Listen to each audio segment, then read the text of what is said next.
This is turning into a lovely evening.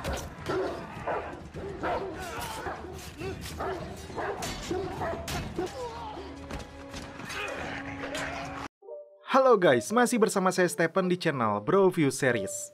Kali ini saya akan melanjutkan alur cerita film dari Game of Thrones dan sekarang kita masuk ke season 4 episode 6, 7, dan 8. Tanpa berlama-lama, langsung saja sebelum masuk ke ceritanya seperti biasa siapkan apa? Ya tentunya Kopai dan Udbray untuk menemani kalian dalam menonton alur cerita film ini. Dan sekarang kita masuk ke filmnya.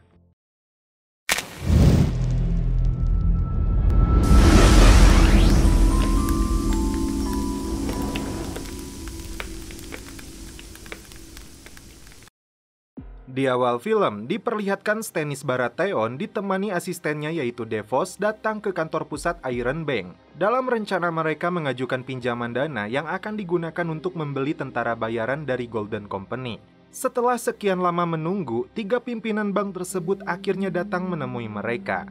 Meskipun Stannis mengaku sebagai pewaris sah kerajaan Seven Kingdom, namun alasan itu tidak cukup untuk menyetujui permohonan yang disampaikannya. Pihak Iron Bank bahkan menerima informasi dengan sisa 4.000 pasukan yang dimiliki Stannis saat ini tidak ada stok gandum dan makanan yang cukup bagi mereka. Pihak Iron Bank menolak permintaan mereka, namun Davos tidak menyerah. Menurutnya, Stannis akan memegang janjinya membayar hutangnya kepada Iron Bank daripada Tywin yang sudah bau tanah. Negosiasi yang dilakukan Davos pun akhirnya membuahkan hasil, dan dengan emas yang mereka dapatkan dari Iron Bank, Stannis kembali memperkuat pasukannya. Adegan berpindah kepada Yara Greyjoy dan pasukannya yang sedang berlayar untuk menyelamatkan kakaknya Theon yang sedang disekap oleh Ramsay. Singkat cerita, Yara berhasil menyusup ke dalam markas musuh.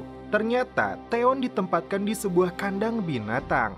Saat Yara berhasil membuka kandangnya, Theon sama sekali tidak mengenali adiknya ini. Theon mengaku bernama Rick yang artinya busuk. Setelah mengalami penyiksaan yang biadab hingga dikebiri, Theon pun mengalami pencucian otak yang berakibat dia tidak bisa mengenali jati dirinya sendiri. Theon menolak untuk dibawa pergi oleh Yara. Tiba-tiba Ramsay dan anak buahnya datang dan pertarungan sengit pun kembali terjadi.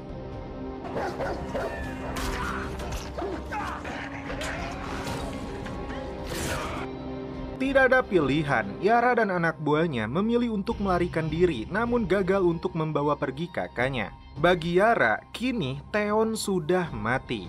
Esok harinya, sebagai bentuk imbalan karena kesetiaannya menolak dibawa pergi, Ramsay memandikan Rick dan tentunya dia sedang mempersiapkan rencana jahat lainnya agar Rick berpura-pura menjadi Theon Greyjoy untuk merebut istana Moat Cailin. Seorang pengembala kambing terkejut dengan kemunculan seekor naga yang kelaparan menjadikan hewannya sebagai hidangan kambing guling. Pengembala itu menghadap Daenerys meminta ganti rugi. Dengan bijaksana, Khaleesi mengganti 3 kali lipat kambing peliharaannya. Selanjutnya, Khaleesi menerima pengaduan seorang putra bangsawan bernama Hizdar karena ayahnya mendapat hukuman pancung. Dia memohon untuk melangsungkan upacara pemakaman yang layak bagi ayahnya. Dan 162 bangsawan Mirren yang masih berada di atas paku salib. Tidak hanya 2, tapi 212 pemohon yang mengajukan permohonan kepada Ratu Daenerys. Rapat dewan diadakan oleh Tywin dan seluruh penasehat yang berkaitan dengan sidang pengadilan Tyrant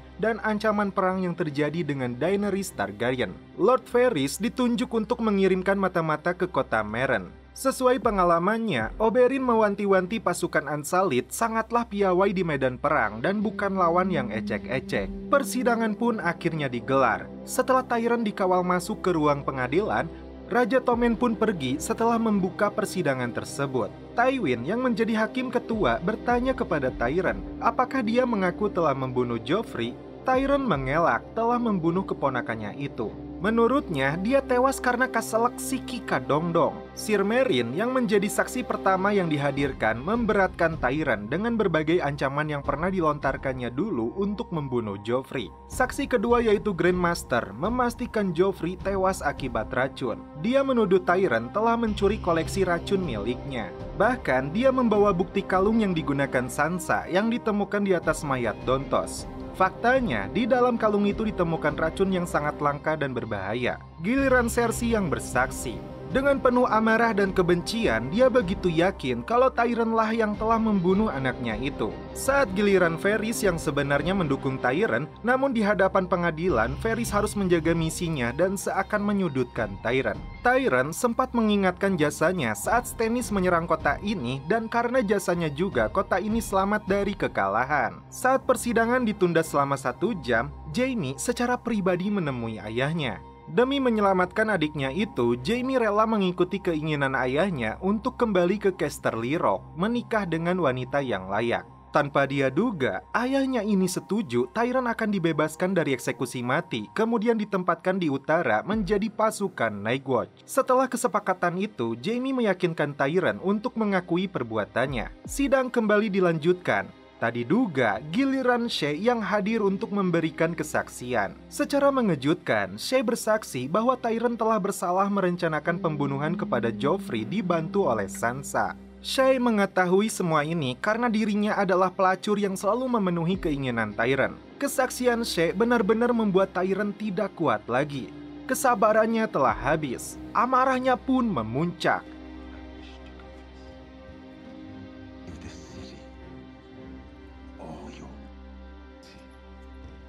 Guilty.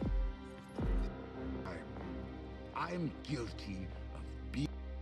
I did not kill Joffrey, but Hingga akhirnya Tyron meminta haknya untuk melakukan pengadilan melalui pertarungan. Namun sebelum itu, film pun berlanjut ke episode 7.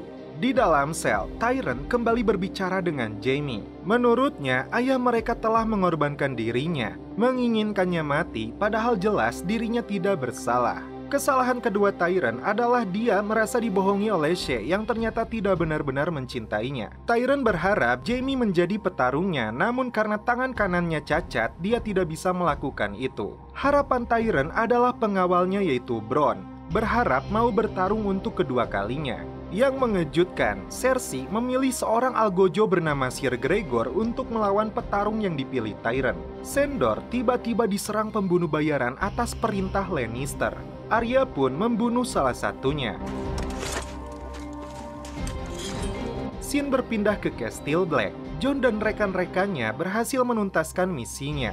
Namun Sir Alliser tetap saja tidak menyukai kedatangannya, terlebih dia membawa serigalanya. Jon memberikan masukan kepada Alliser untuk menutup terowongan karena Mange dan 100.000 pasukan Wildlings-nya semakin dekat ke tembok ini. Pintu gerbang ini tidak akan mampu menahan monster raksasa yang mereka bawa. Rupanya, usulan Jon itu tidak sedikit pun mau didengar oleh Alliser. Bronn datang menemui Tyron di dalam penjara. Meskipun menghormatinya sebagai tuannya selama ini, namun ternyata Bronn menolak untuk kembali bertarung untuknya. Bronn memilih hidup baru dan akan segera menikah dengan wanita kaya pewaris istana. Tyron seakan menemukan jalan buntu. Akankah dia menghadapi algojo itu seorang diri? Seakan tidak pernah menyerah, Daario berusaha untuk meluluhkan hati ratunya. Apapun akan dia lakukan sebagai bentuk pengabdiannya kepada Khaleesi. Arya bermaksud untuk mengobati luka Sandor dengan api. Namun karena trauma dengan masa lalunya, Sandor menolaknya. Dalam perjalanannya, Brainy dan Podrick singgah di sebuah penginapan. Ternyata di sini mereka bertemu dengan si gendut teman Arya.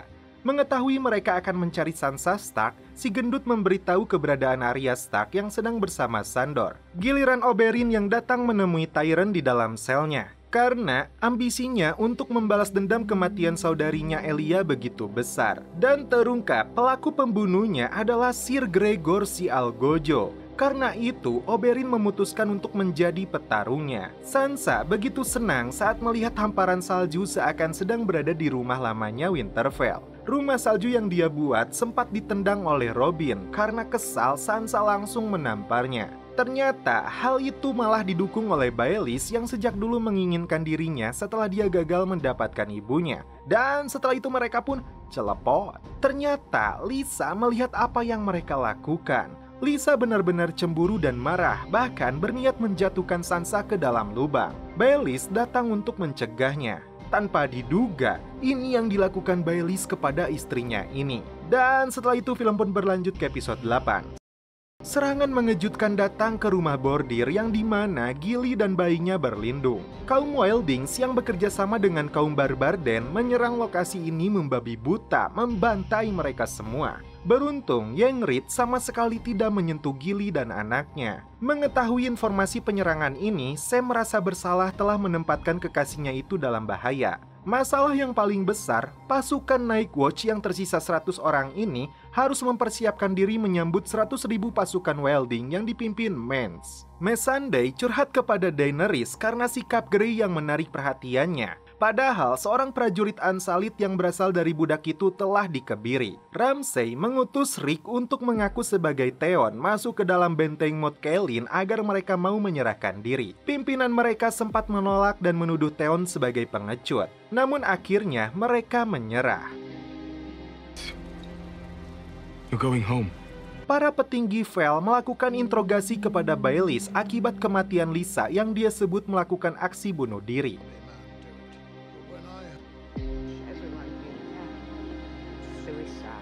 Elin dipanggil untuk memberikan kesaksian. Secara mengejutkan, Sansa mengaku identitas dia sebenarnya adalah anak dari Ned Stark. Meskipun Baelish dianggap berbohong kepada mereka, namun Sansa yakin Baelish bermaksud melindunginya. Sansa mengaku melihat bibinya terjatuh dari atas Mondor karena kecemburuannya. Kesaksian Sansa ini membuat Baelish lolos dari hukuman mati.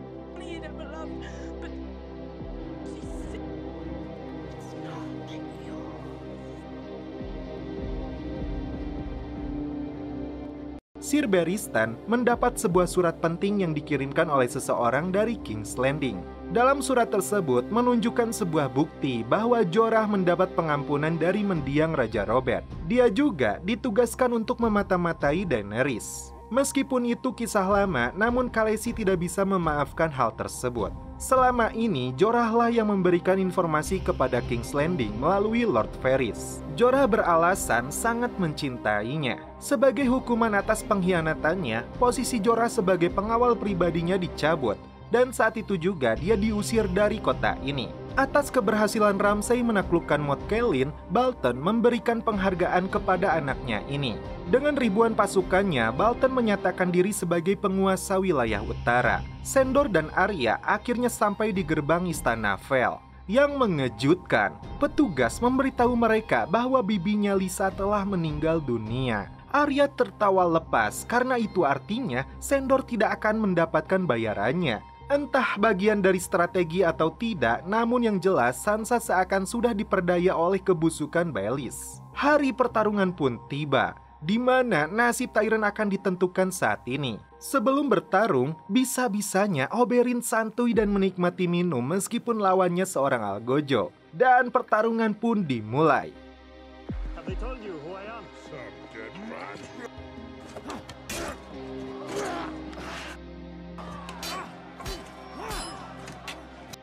Di awal pertandingan, Oberyn menguasai keadaan.